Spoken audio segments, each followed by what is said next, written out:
Remplir avant toute chose un dossier médical.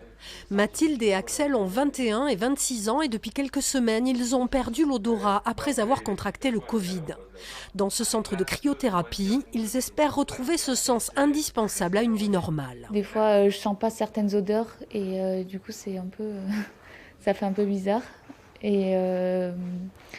Mais ça va, ça va.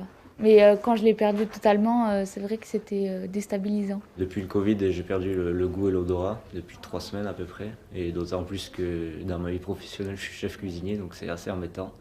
Donc on espère, pourquoi pas un miracle, et si, voilà, on verra quoi. Maillot de bain, bonnet, gants et chaussettes. La tenue pour entrer dans les chambres à moins 60, puis moins 110 degrés. Tu tires bien la porte, vous soufflez en passant et vous marchez directement et tu claques la porte derrière toi. Ok? Allez, c'est parti. 3 minutes d'un froid intense pour mobiliser tout le corps. Un choc thermique bénéfique pour de nombreuses inflammations et notamment la perte de l'odorat. Une étude menée par le CHU de Reims montre des progrès sur 93% des patients suivis. On pense que c'est soit une inflammation chronique du mucus au niveau des sinus, soit c'est une altération du système nerveux central.